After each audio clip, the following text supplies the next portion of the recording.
Dijonai Carrington is on the brink of being dropped by Reebok, and let me tell you what, man, this is not good for Dijonai Carrington at all. And then you have this going on as well. Thousands demand Reebok drop Dijonai Carrington after brutal attack on Sophie Cunningham. Hold her accountable. I firmly support Reebok dropping Dijonai Carrington's. Dijonai Carrington is looking around the room like, oh my God, I've never been in this much fire.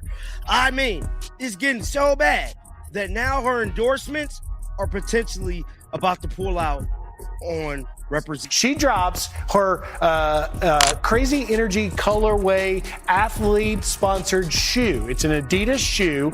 In less than 1 hour online, it sells out in all sizes. She is very happy about. Sophie Cunningham recently witnessed the full sale of her first branded sneaker. And to be honest, at this point, it seems less surprising and more like the inevitable progression of a season that has fundamentally altered how she is seen by others.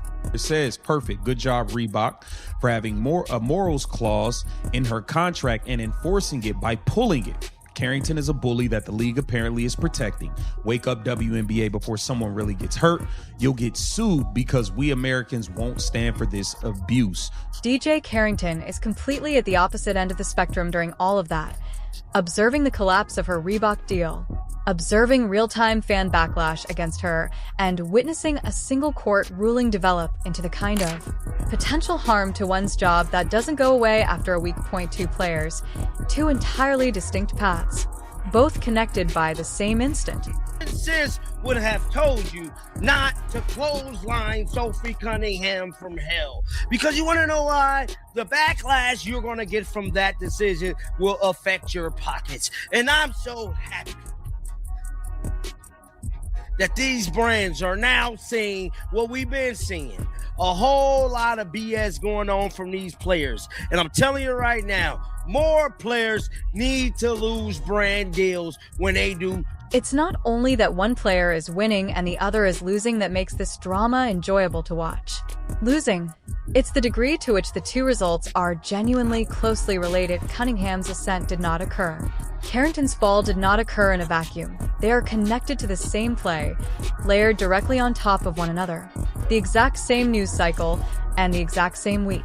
Sophie Cunningham is the new superstar because of something she said about boys not playing in girls' sports. In fact, what she said was boys should not play in girls' sports. And you can imagine what happened next. There was massive uproar from people who think that boys should be able to play in girls' sports. So Sophie Cunningham was asked about that, and she said, I said what I said. And when she said, I said what I said, guess what? There was even more of an uproar. Psych. People were all like, you go, girl. By the way, this is what she does when she sinks a three, which she does a lot, apparently. But that's not all. You know what else people did other than saying, you go, girl? They went out and bought her shoes. These are her like Adidas Sophie Cunningham pink shoes, and you could get a pair, except you can't get a pair. Why? Because they're sold out. People ran out or went online or just they hit Zappos and they bought. There is a lot of positive news, so let's start with that. Adidas Crazy Energy PE from Cunningham fell from $110 to $120 depending on the retailer, and within an hour, the majority of sizes were sold out on Adidas.com. They weren't sold out by the end of the day or the weekend. Gone in roughly 60 minutes. Hibbett and Dick's Sporting Goods have some extra inventory for anyone who missed the original wave, but even that vanished quickly. That is not a typical release for a shoe that is only available to players. That is the type of number that brands. Imagine if Adidas were to sign a player, and they would get it nearly instantly. See what happened when this young lady got ejected from a WNBA game the other day for a flagrant foul on Sophie Cunningham? Did y'all see that? She got ejected from the game for that flagrant foul right there, and I'll be damned if that wasn't a flagrant too. She mugged her. Damn near came across like decapitating her, for crying out loud. That was definitely a hard foul. Make no mistake about it. Nobody can argue about it. You can say what you want. We know what we saw. No way around it. Dijonai Carrington foul was clearly unnecessary. It was a flagrant foul penalty too. It was absolutely positively correct call. It was called the flagrant 2. That's a flagrant 2 every single damn time in the NBA. And it's sold out without stopping. Pairs that were originally priced at about $110 began to appear on resale websites for about $270. Not only listed, the fact that the shoe's worth more than doubled in the days following its introduction indicates that this wasn't only. Fever supporters are purchasing out of loyalty. This was real sneaker culture taking notice, giving Cunningham's shoe how limited drops from well-known stars are typically handled, not a role player who has signed her first major contract. Adidas became aware of this as well, and they have been fully embracing the occasion by reposting fan content and promoting the shoe on every platform that they possess. White privilege after getting tossed from the game, but says it wasn't about the foul. Can you explain this? No, I can't. When she tweeted white privilege, she did it so quickly, it was almost as though she had the phone in her pocket after this foul and she got ejected. So, I mean, to say she wasn't referring to this play or getting kicked out and saying that the only reason she got kicked out and got upgraded is because Sophie Cunningham is white is crazy. It was a crazy thing to tweet. Maybe crazier than to try to act like it had nothing to do with the play. So I have no idea what she's talking about. I don't think anybody can have any idea what she's talking about. Since none of this Adidas momentum occurs in a vacuum, this is where the story diverges. Only a few days prior to the shoe falling, during a rapid break, Cunningham was struck in the face and neck by DJ Carrington's forearm. An infraction that was so obvious that, upon review, authorities upgraded it to a flagrant 2 without hesitation. Wind up, head collision, player in a precarious situation, and, in accordance with the regulations, instant ejection. Cunningham stood up, bleeding. Enraged, and everyone in the league saw it unfold in real time. This whole issue is a result of that one play. The way it now does. We are paying attention to what Dijonai Carrington did to Sophie Cunningham. It was not a race-based decision. And to call that a white privilege-based foul is to completely undermine the term of white privilege and to also completely ignore the rules in basketball. You hit her in the head, you drew blood, you didn't connect with the ball at all whatsoever. So to me, it was just very ignorant and to some degree asinine by Dijonai Carrington to suggest that that call was based on white privilege. Have we seen examples of white players make that same foul and get away with it? Yes. Have we seen examples of black players make that same foul and get away with it? Yes. There was no white privilege involved in that specific call. Dijonai, you hit her in the head and you drew blood. Because Carrington put 2 words on thread seconds after departing, rather than the tale concluding with the ejection.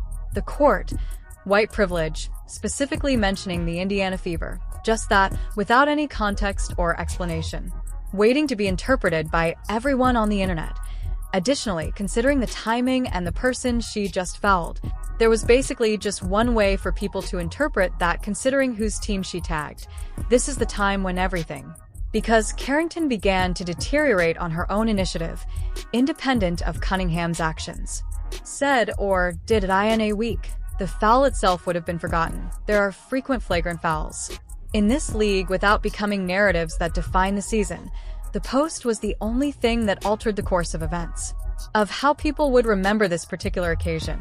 I went to X and responded to Manuel Pacha. He said, I never once claimed that the assessment of the foul was white privilege. That was your assumption. Try exercising your critical thinking skills. Know you studied psych. Furthermore, I'm the last thing from ignorant or asinine when it comes to speaking on white privilege. Do your research on that one. Actually went to school, one of the top universities, might I add, to educate myself on this exact subject. I would never use that term as a rhetorical weapon, knowing the historical and social weight it holds without having the proper evidence to substantiate it. So, in your face, Manuel. What I want to know is then why were you posting white privilege in the locker room immediately after being ejected? What were you? Randomly sitting in the locker room having just been ejected, thinking about when you posted white privilege, and by the way, tagged the Indiana Fever. Additionally, Emmanuel Aiko did not overlook it. He explained on his show why the call had nothing to do with race, pointing out that Carrington struck Cunningham on the head and produced blood, which is why the offense was escalated, not because of the person who received or delivered the foul. He reminded everyone that such serious fouls are called.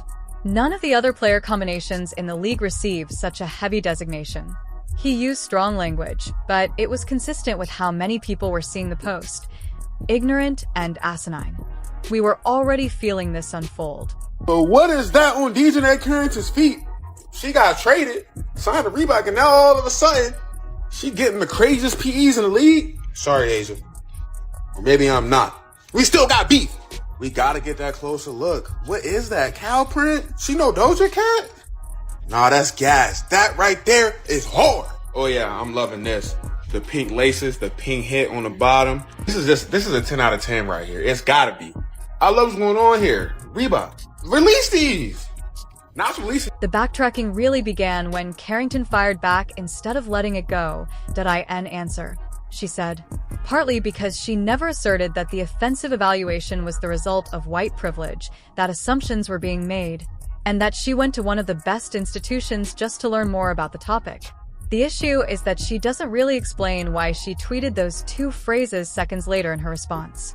Being dismissed while tagging the player, she just fell its exact team.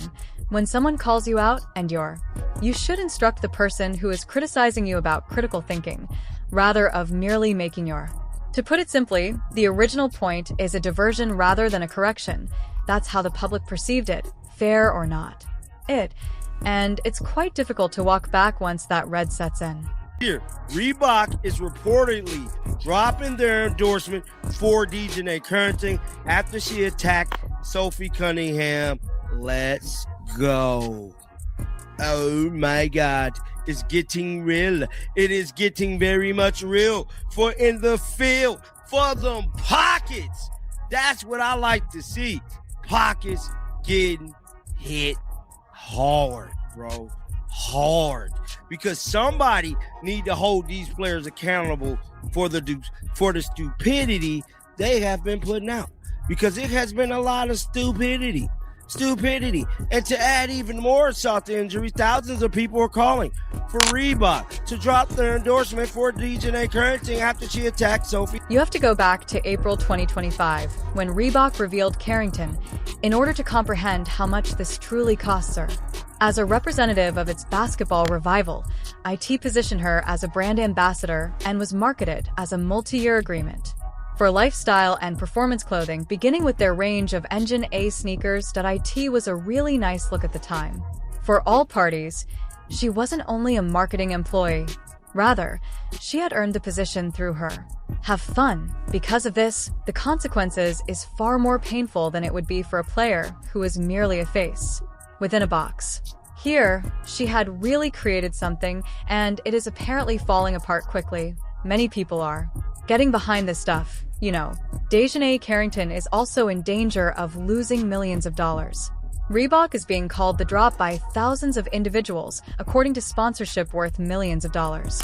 Man, this thing is all over the place. This is a ubiquitous thing that so Dijonai is a Carrington man who is about to lose everything and you simply overdid it. A blatant foul was sufficient, but the entire white privilege issue was offensive and uncalled for. As of right now, rumors are swirling that Reebok is completely withdrawing from that agreement, with some reports placing the brand deals at that level nearly always carry a value of more than $50 million over the course of the contract.